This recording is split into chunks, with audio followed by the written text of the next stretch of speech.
नमस्कार। 2026 के तमिलनाडु चुनाव ने सच में एक राजनीतिक भूकंप ला दिया है। आइए इसे डिकोड करें।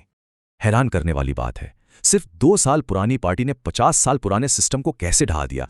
पिछले 50 सालों से इस राज्य में सिर्फ डीएमके और एआईएडीएमके ही सत्ता की अदला बदली करते आ रहे थे।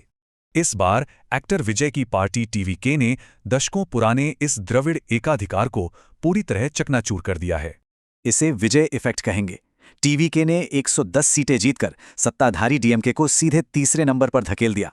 110 का आंकड़ा बेहद अहम है, क्योंकि पूर्ण बहुमत की सरकार के लिए जादुई नंबर 118 ही है। पर असली कहानी सिर्फ सीटों की नहीं है। इस चुनाव का सबसे बड़ा और हैरान करने वाला उलटफेर देखिए। सीधे मुख्यमंत्री एम.के. स्टालिन को टीवीके के वी.एस. बाबू ने करीब 9,000 वोटों के भारी अंतर से हरा दिया। 2021 में स्टालिन यहां 70,000 वोटों से जीते थे। सोचिए, उनका वो अजय किला अब पूरी तरह ढह गया। तमिलनाडु के राजनीतिक इतिहास पर नजर डालें तो इस ऐतिहासिक पीढ़ीगत बदलाव की गहराई एकदम साफ हो जाती है। 49 साल पहले एमजीआर वो आखिरी अभिनेता थे जिन्होंने राज्य की राजनीति पर इतनी सफलतापूर्वक अपना कब्जा जमाया था। कमल हासन जैसे दिग्गज विफल रहे, पर विजय ने 20 साल की लोकप्रियता से सारी बाधाएं पार कर ली।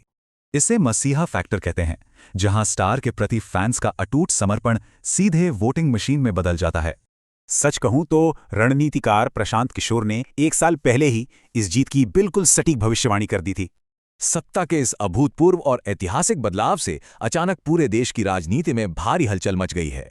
इस ऐतिहासिक जनादेश के सामने निवर्तमान मुख्यमंत्री एम.के. स्टालिन ने बेहद शालीनता से अपनी हार को स्वीकार कर लिया।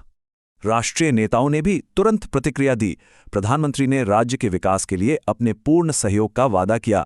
वहीं राहुल गांधी ने भी इन शानदार नतीजों को युवाओं की एक निर्विवाद और बेहद मजबूत आवाज बताया है। इन सब के बीच एआईएडीएमके ने किसी भी गठबंधन के प्रस्ताव को ठुकराते हुए अपनी एक अलग राह चुनी। ये पीढ़ियों का बदलाव सिर्फ एक चुनाव नहीं है, बल्कि एक नए राजनीतिक युग की शानदार शुरुआत है। देखा जाए तो एक सिनेमा स्टार ने रातों रात दशकों पुरानी राजनीतिक पटकथा को पूरी तरह बदल कर रख दिया।